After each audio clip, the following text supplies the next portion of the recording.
Welcome to the Colors Delight for Life. It's about life, where we share our experience, strength, and hope to help others so they have a better understanding. Thank you. I would like to welcome Jay Shields to Colors Delight for Life. It's about life. Go ahead, and if you could introduce yourself and take about 1 minute to do it, if you could, Jay. Yeah, I'll do my best to keep it short. I'm a rambler, so I do apologize to begin with. That's okay. Well, my name's Jay Shields. I'm from the UK. I am I call myself a spiritual life coach because I'm a Reiki master. I'm a shamanic practitioner. I'm an NLP practitioner. But my main background is actually marketing. And with my wife, we have a company called Holistic Serenity, and we are based in the beautiful island of Ibiza off the coast of Spain, and we host retreats to help people with just general healing, spirituality. Actually, one thing I always forget to mention is I'm also a sound healer. I play a lot of musical instruments, and we do a lot of sound healing using gongs and singing bowls and things like that. And yeah, so I'm a bit of a healer of sorts in lots of ways, really. Okay, thank you, Jay, for introducing yourself. What I'm going to do is take you back to your childhood, and now you get to think about, things you've overcome, things you dealt with. I did read your bio and stuff like that, but if you could explain things for our audience, things you've overcome, things you went through, and where you got to your point at 10 years old. Go ahead, take it away. Okay, so prior to 10 years old, I mean, I was a very lucky child. I had a very loving family. My mum and dad are still together to this day. They are very loving. I've got 3 other siblings, so I was very well looked after. When it comes to challenges, really before 10, I didn't really have I guess my biggest challenge was probably myself at that age. Because I was so loved by such a big family, I became very, I guess, not selfish, I guess would be the best way to describe it. I was very much, look at me, one of these kids. My closest sibling was 11 years older than me, my brother. My sisters were like 14, 13 years older than me. So to me, they were almost like other parents, and always looking after me and taking me places and doing things. So I was a constant center of attention. So I think the biggest challenge for me as a kid was probably learning not to be the center of attention, because that made me a very naughty kid. I was always getting into trouble at school and always doing things to get attention. I guess now that you look back at it and you understand the psychology of it as a child. But I guess one of the biggest challenges for me since I was sort of 7 years old is that when I was seven years old, to be quite honest, I discovered my father's pornography. And so at that age, I got awoken to sort of a sexual nature at a very young age, which meant that it is sort of stuck with me all through my life. And it became much later in life, I'm sure we'll touch on it, but it became an addiction that I had to really work hard to overcome and really, turn my life around. And it's one of those things that I haven't really paid much mind to it, really, but it is one of these things that at 7 years old, I got awoken to that sort of world, and was a bit experimentative as a kid. But at the time, it didn't really feel like a challenge or a problem, or it was all exciting and new and adventurous, So up until 10 years old, I think my biggest problem was probably that I just wanted to experience everything and have the whole world, taste everything. And you kind of have to realize that you can't do that. Okay, let's take the next 10 years of your life. I break this up into 10 years because it makes it a little easier for folks. What were your challenges and things you overcame during your 10 years to 20 years old? What were the factors that, led to those kind of things? So go ahead and take it away. Well, again, I think A lot of my issues stemmed from that desire to be the center of attention, that need for attention, that need for interaction from people. So again, probably through, I had a very difficult time when I went to, so I guess you would call it high school. When I went to high school, I got my first girlfriend when I was about 11 years old. Not to put too fine a point in it, but essentially, her elder brother mm, molested me when I was about 11 and a half. And for me, that was a huge impact on that decade of my life. It made me feel weak. It made me feel ashamed. I didn't do anything to overcome it. And that really defined probably the next 20 to 30 years of my life in lots of ways, because it was the weakness. It was the not fighting back. It was the not putting up a struggle, just letting it happen, reliving it all the time. And just, I went inside myself. Before that time, I was a very passionate, very outgoing, very playful child. I mean, I remember the summer before that, I went on holiday with my family, and I got to know almost everybody in the holiday camp. You know, it was really great. It was a really great holiday, and I got loads of people. But after that event, I became really insular, really quiet, not so much looking to be the center of attention anymore, but still wanting that center of attention. But I just completely changed as a person. I completely changed. Really do feel like that was the pivotal point of when I really lost a lot of, I guess, lost my innocence, lost who I was as a child. And I really struggled through that through most of my teens. And because of what happened to me, I also spent a lot of time questioning my sexuality, questioning who I was, not knowing what I wanted to be, not knowing what I wanted to do, not knowing who I was. So it took a long time to really unpick that. And I didn't really do that until my 30s. So that was probably the biggest challenge. I mean, obviously, you know, high school, you have all the same usual things. Typically, I had bad acne, I had braces, I got bullied a lot as a kid. You know, these are the sort of things, very, very atypical experiences. But I never really let that get to me. I was always very bubbly, very outgoing, very excitable, very much always wanting to be the life and soul of the party, the joker in the pack. I was always the fun kid in class, all that sort of thing. But it was very much a defense mechanism. I really think so. Uh, so yeah, so then I spent a bit longer at school. I switched my qualifications when I was 16. So I spent an extra year in the UK, we have A levels. So I spent 3 years instead of 2 years. I took a year out. So I didn't go away to university until I was actually 20.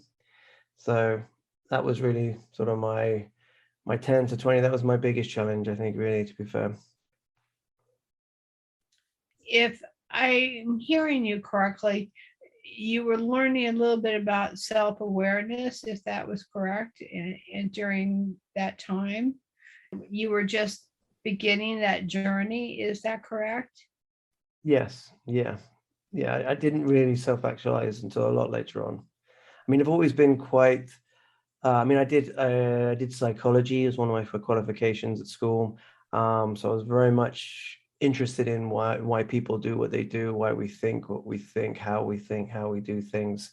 I was very engaged with psychology as a education, but I didn't take it any further than A level. I went on to university to do film, but I became more self-actualized after that, but not really so much until later.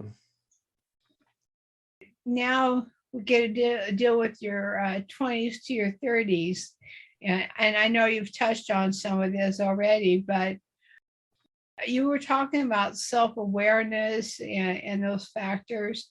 If you could include some of that, on how that was happening during your 30s, along with your things you overcome and things you had trouble with. So go ahead. Yeah, I mean, guess to my 20s and my 30s, a lot of it was self-medicating. I'd come to the other side of everything that happened to me in my teens, and I ended up just getting really angry a lot of the time, getting really frustrated. Again, because I've unpicked it later on, it all stems from that feeling of weakness, that not feeling like a man because of what happened to me. So through my 20s, when I was at university, I spent a lot of time sort of drinking and drugs and partying, and I found myself in music. I joined bands, but all very angry, aggressive, heavy metal bands, and it was all expression of anger. There was a lot of anger, but it was for me really cathartic because I could really express, and the music I was doing was a lot of such like actually physically screaming, so I could really get out all that emotion, all that anger, all that stress, and everything would just come out when in the music, and it really was always healing. It was always soothing and healing to me, no matter what form it took. So in my 20s and 30s, I was really self-medicating a lot of the time, running away from things. But I was quite successful. I got a good job in marketing. I was working for big companies. I was doing okay, but I never really fully believed in myself. And I always had this like imposter syndrome sitting in the back of my mind. I never felt worthy of anything I achieved because I never felt worthy, I guess. It just ever. I've never felt that I had like this. I'm trying to think of the words. I just never felt like I deserved anything more than nothing really. Um, yeah, I know you mentioned self actualization, and you were dealing with addictions. Do you mind expanding on what addictions you dealt with, if that's comfortable? Yeah, I mean, I had a heavy addiction to sex, and it was with anyone and everyone I could. Like, so I was with men and women. If I needed to have sex, the easiest thing is often men because there's like almost no challenge at all if you just meet them in the right places. And I was just so addicted to that, and I got addicted to cannabis as well. They say it's not an addictive drug, but I just could not stop. I would be waking and drink and smoking from morning till I went to sleep. I did that for a long time. It wasn't until I moved in with my sister that I gave it up for a while, but then it came creep back in, and I did eventually overcome that addiction, but it took me a long time. But the sex was always there; it was always in the background. So that was really the thing for me. And if it wasn't actual sex, it was masturbation. It was an easy sort of that feeling of elation through orgasm that I was addicted to. But again, I've really worked very hard to overcome all of these addictions in much later in life. But it took a long time. It took a long time because it was that easy comfort zone to go to if you have when you have nothing else, it just sort of fills that void. Okay. How old are you, if you don't mind me asking? I'm 41. Okay, well, let's go from age 30 to 41. Yeah.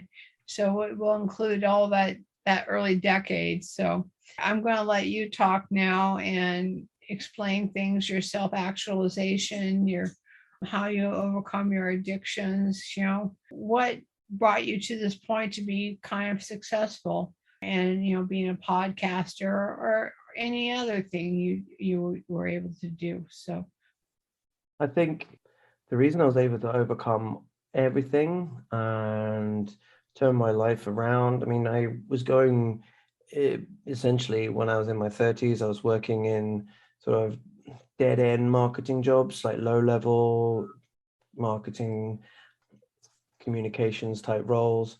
They were okay, but they're paying the bills, but I was just getting by. The girlfriends and things that I had were not really what I wanted. They were just there.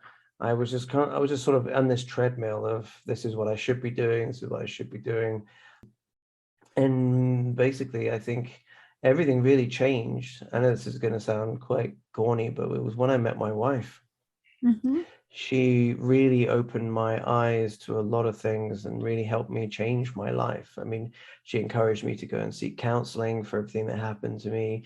She helped me to get through all of my addictions. She's a Reiki master and has been for over 20 years. And she started giving me Reiki. I started opening my mind to that sort of other, energy healings and other things that are involved. Started going to like sound baths and um, really getting into the whole spiritual world. And I know I'd struggled with all these addictions for a long time, and I myself was always very much agnostic. I didn't want to discount the fact that there could be a God or another world outside, but I didn't want to believe that they're in the religions that were so restrictive and holding us back. I wanted to believe that if there was some some powerful source, that it wouldn't put limitations on human life. I mean, obviously it doesn't want us to kill each other, but I don't think it would restrict us from what we ate and that sort of thing. So when I started to unpick or unravel the thread of spiritualism and saying that most of it does just come from within, and you find your own spiritual practice and your own teachings and learnings and finding inside your own energy. And I think one of the most powerful things was actually, although I was going through counseling, my wife and I had this very powerful journey. We were driving down to see my parents at the coast, and we had this really deep conversation, and we were actually it ended up with a bit of an argument, and we ended up pulling over and overlooking the cliffs and looking out to the sea, and we had this really deep conversation about what had happened to me and why I was so angry. And she just encouraged me to forgive my younger self, and that was really that was almost like turning a light switch on and seeing a light where there was constant darkness. I had carried this guilt, this anger, this upset at my sort of weak younger self for being in this situation where I didn't push back, I didn't fight back, I didn't do anything to rectify it. And I'd been mad at myself all these years for being weak. And she just said, just forgive yourself. Just see that little boy and see who he is and see how, he was a weak little boy and he didn't do anything wrong. And, that just changed everything. And I just cried and we both cried. And from then on, I've just gotten stronger and stronger. It's really, she's just helped me to see past, your insecurities, your things. None of us are perfect. We all have our problems. We all have our troubles. But we sort of carry them around in this backpack, and we have this weight that just brings us down all the time. And if we don't go into that and we don't open the jars and we don't let out our demons and face them, because if we keep them behind us and keep walking away from them, unless we really face them and really face up to it and understand that most of the things that happen to us that we have such guilt and anger at ourselves for, you know it's not entirely our fault. I mean, obviously, there's going to be situations where you could have made a different decision, but at that time, you probably felt that was the best decision. And often I, look back and think, okay, I thought that was the best decision, and in hindsight, it wasn't. But I didn't have the education at that time to know better. Now I do, but I didn't then. I mean, God, I wish I'd found what I'm doing now 20, 30 years ago. My life could have been so much different if I'd opened my eyes so much sooner. So in the last like 6 or 7 years, or is it more like 8 years now since I met my wife, my life has just completely changed. Taking on all the spirituality, and now instead of screaming heavy metal, we do melodic meditation and sound bath music, and I play so many instruments, and it's a complete revolution, complete shift into what we do now compared to what I used to be like. Yeah, it's a massive transformation. If you compared your mindset before your healing of where you were at, and I know you dealt with addictions, you dealt with anger and everything else.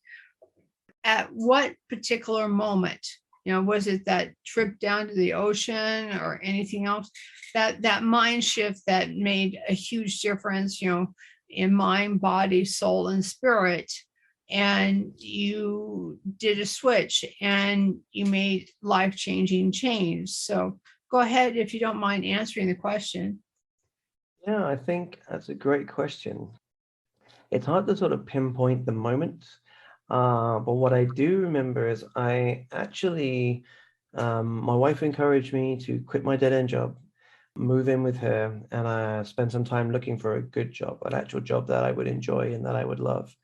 And I've managed to find one. And what I didn't know at the time when I joined that job is that the company had a very good culture. The company modeled itself on the Toyota way, which is essentially what they call Kaizen. And Kaizen is the Japanese word for continuous improvement. And the whole company had this real Kaizen culture of continuous improvement. So any process that they did, anything, they'd always be like, okay, well, how can we improve that? Even if it's just a small improvement. And it all comes from car manufacturing, where once upon a time in a factory, if you just moved some equipment around, it might save them, 5 minutes from putting an engine together. But when you're doing 500 engines, that saves you so many hours, and that sort of mindset. But then that permeated into everything in the company. And I think I'd not been there very long, and I didn't really take on board that thinking to begin with. It didn't really start to change until I think the manager I had, he left, and they didn't have anyone to take his place for a while. And so the department was very small and everything fell on my shoulders. So I put in a lot of work, I put in a lot of hours, and I really, really worked hard. And they saw how hard I worked, and they reinvested in me, and they put me on special training courses, and they put me on like acceleration programs. And when they believed in me, because I guess it's the thing is that when people who love you believe in you, you sort of take that for granted because you think, well, they love me, they're supposed to believe in me. But when a company that doesn't have any, investment, or that you quantify as there's no real investment in you other than you work for them, when they start to believe in you, you start to go, well, actually, maybe I should start to believe in me too. And because, my wife always believed in me, no matter how much she told me, I wouldn't believe it. But when the company starts to invest in you and you start to go on these courses, and a lot of the courses as well helped with training mindset. And I found a book by a gentleman called Brendan Burchard, and his book's called High Performance Habits. And he's got a podcast called The Brendan Show. And I started listening to that, and I started reading the book, and it really sort of opened my eyes, and I really started doing a lot with it. And I also read like the 7 Habits of highly successful people, how to make friends and influence people. And I just started going down this rabbit hole of these self-improvement books, these classics. And that all started to really open my mind and make me see what the possibilities were, that when you actually truly believe in yourself and you truly, step into your own power, then you can achieve more than that. My whole life where I was just so at that negative self-image and no real love for myself. And that's always been my biggest challenge, is having actual love for myself. And it's not really been until even the last couple of years, I've only really started to, I probably still don't truly deeply love myself. I like myself a little bit better these days, but that's still a continuous process. As part of my shamanic practices, when I heal people, it becomes like a symbiotic relationship. So people come to me for healing, and invariably what I heal in them is a healing in myself. It's like holding up a mirror. And of late, I've had a lot of people come to me who all have the same problem of self-love. And it's like, yeah, okay, I know I need to do more work on that. I can understand what you're saying because I go through the same struggles myself in this podcast. And you were talking about company culture. Here at Declares Your Light for Life, we are about love, kindness, and compassion, and people having continuous learning to be able to do their best. like you were saying, investing in people is so important, because a company does better when people feel secure and really, have a sense that they care about them. For me, in our company culture, we also include, how is your mental health doing? How is your family doing? How are you doing? And how are you feeling at every meeting? Because I think that's important for people to understand and realize that people care.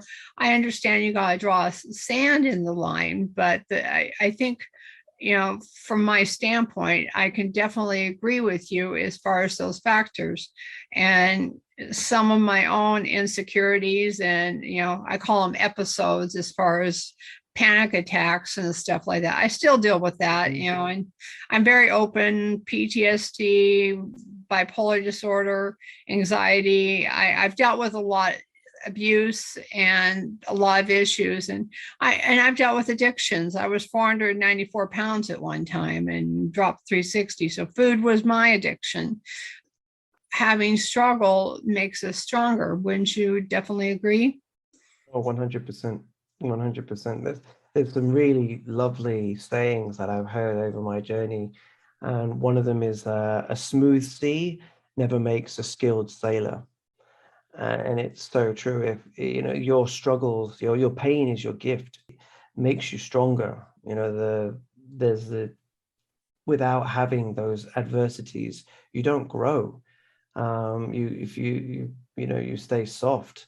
I mean, even like so for playing the guitar, when you play the guitar, your fingers are soft and weak, and it's hard to play the guitar. You struggle to keep the notes. You struggle to hold the strings down.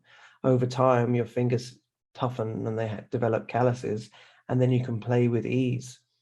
So you need that struggle, you need that toughening up, and you need those lessons to really develop and become a better person. I think, everybody has their trials, and no one's trials are better or worse than others. Of course, in the scale of things, people do have some horrific, challenges that they overcome, but you should never compare your challenges to somebody else's in terms of magnitude. Because to some people, like you say, some people who have anxiety, is just walking outside the front door and being able to go to the local shops is such an achievement compared to some of the things that other people go through. So it's all about your own personal journey. Well, yeah, I definitely realize, I think our strength in what you do, and kind of what I do too, comes from the strength of that we've walked the journey, and that we can share our experience, strength, and hope with others. I'm going to let you talk about your business, but before we do that, what would be 3 takeaways you would give our audience, as far as that was things, things that they can take away from your experiences? Well, I think what we've just mentioned is probably one of the biggest ones, is that you have to don't get the biggest thing I always had was I got depressed. If I made a failure, I would get really down on myself. I'd get really downhearted. I would take failure as a huge setback, whereas you need to pivot that mindset and think of failure as a good thing, because what you learn from failure is far stronger and far more powerful than what you learn from success.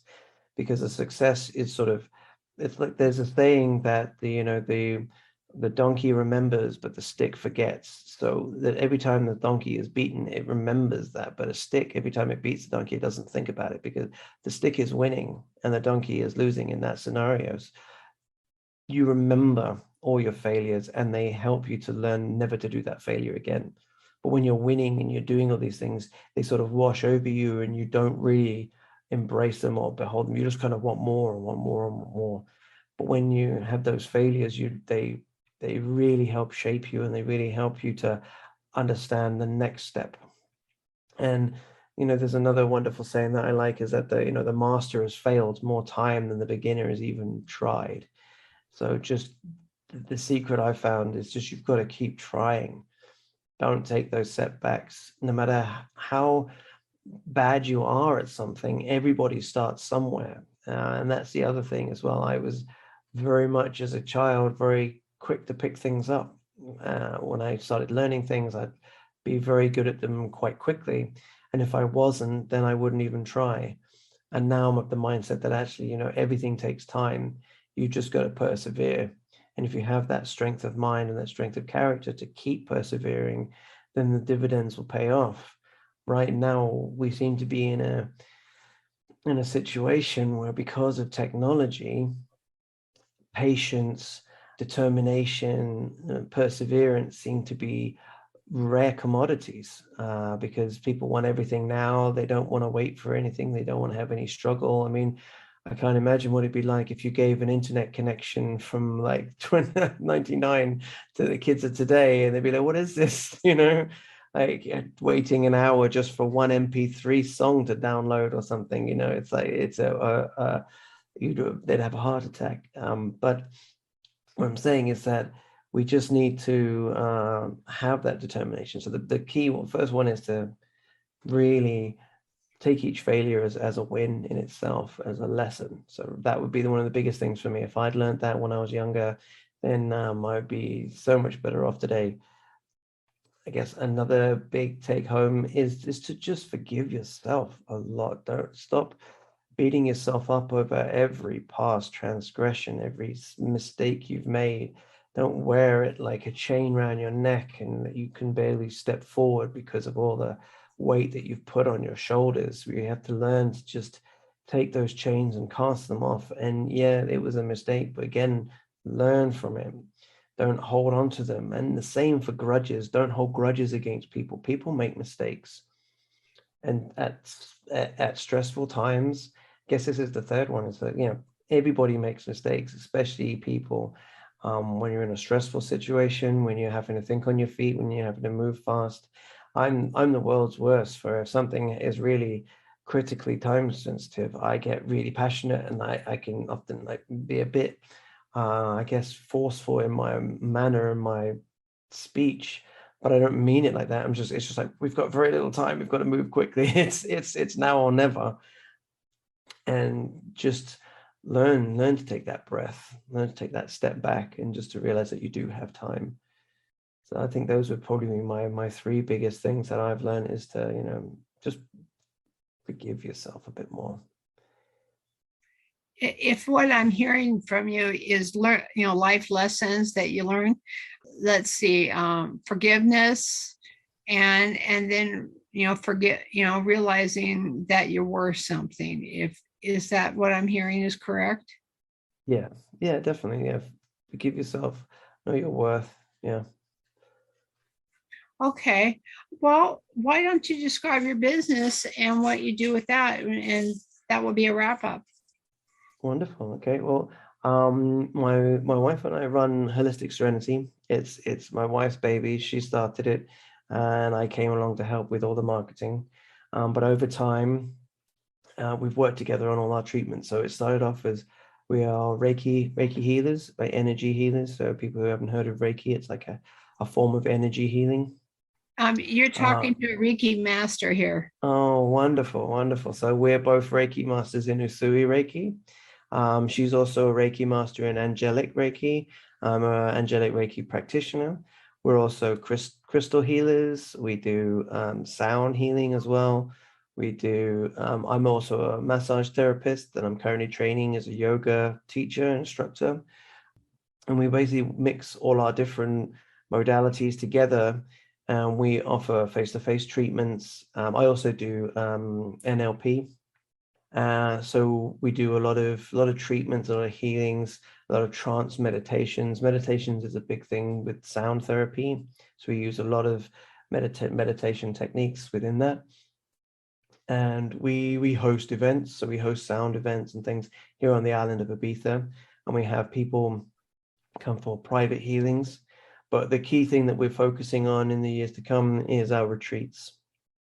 At the moment, we're offering very, very highly bespoke, very personalized, small retreats. We have a little private villa here in Ibiza, and we host up to groups of 2 to 4 people, which is very small, very intimate.